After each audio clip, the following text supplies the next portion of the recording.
আপনি যদি আপনার আধার কার্ডটি আপডেট করিয়ে থাকেন এবং আপনার কাছে যদি থাকে এনরোলমেন্টের এইরকম একটি কাগজ, তাহলে কিন্তু খুব সহজেই আপনি আপনার আধার কার্ড আপডেটের স্ট্যাটাসটি জানতে পারবেন। নমস্কার, আমি সৌম্য, আমার চ্যানেল টেকনোওয়ার্ল্ডে আপনাদের স্বাগতম। আজকের ভিডিওতে দেখাবো কিভাবে আপনি আপনার আধার কার্ড আপডেট স্ট্যাটাস জানতে পারবেন। তো ভিডিওটি শেষ পর্যন্ত দেখতে থাকুন। চলে আসছি কম্পিউটার স্ক্রিনে, সেখান থেকে ক্রোম ব্রাউজারটি ওপেন করে নিচ্ছি। ক্রোম ব্রাউজার ওপেন করার পর গুগলে গিয়ে সার্চ করছি চেক আধার কার্ড স্ট্যাটাস এই লিখে। এটি লিখে সার্চ করলেই কিন্তু আপনার সামনে আধার কার্ডের অফিসিয়াল ওয়েবসাইটটি চলে আসবে। এই ওয়েবসাইটের লিঙ্ক আমি ভিডিও ডিসক্রিপশানেও দিয়ে রাখবো।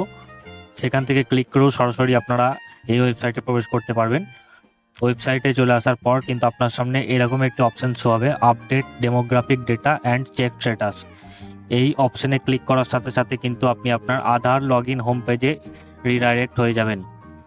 এখান থেকে কিছুটা উপরে তোলার পর আপনার সামনে আরেকটি অপশান শো হবে, check enrolment or update status. এই অপশানে ক্লিক করার সাথে সাথে কিন্তু আপনি এই পেজে চলে আসবেন, যেখানে আপনি আপনার আধার কার্ড আপডেটের স্ট্যাটাসটি চেক করতে পারবেন এই যে কোনো চারটি অপশানের মাধ্যমে। এনরোলমেন্ট নাম্বার, এসআরএন, ইউআরএন বা এসআইডি, এই চারটির যে কোনো একটি নাম্বার আপনার কাছে থাকলেই কিন্তু আপনি আপনার আধার কার্ড আপডেটের স্ট্যাটাসটি জানতে পারবেন। আমার কাছে এনরোলমেন্টের কাগজ আছে, সেটি দিয়ে কিন্তু আমি আপনাকে দেখিয়ে দিচ্ছি কিভাবে এখান থেকে চেক করতে পারবেন এনরোলমেন্ট নাম্বার, ডেট এবং টাইম দিয়ে। তো এনরোলমেন্ট কাগজের প্রথমেই দেওয়া থাকবে N14 সংখ্যার এনরোলমেন্ট নাম্বার, সেটি আমি এখানে টাইপ করে নেব।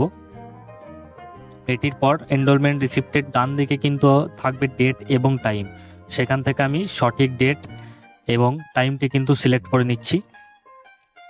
এটি সিলেক্ট করে নেওয়ার পর আমার সামনে একটি ক্যাপচা কোড শো হচ্ছে। এই ক্যাপচা কোডটি এই ঘরে সঠিকভাবে ইনপুট করে দিচ্ছি। ক্যাপচা কোডটি ইনপুট করে সাবমিট করলেই কিন্তু আমার সামনে আধার কার্ড আপডেটের স্ট্যাটাসটি শো হয়ে যাবে। এইভাবে কিন্তু আপনি আপনার নিজেরটাও চেক করতে পারবেন। Request accepted, validation and completed, এই তিনটি প্রসেসে কিন্তু আধার কার্ড আপডেট হয়। যদি ভ্যালিডেশনে থাকে তাহলে জানবেন এখনও প্রসেসে আছে, কমপ্লিটেড দেখালে তবেই জানবেন আপনার আধার কার্ড আপডেটটি সফল হয়েছে। Thank you.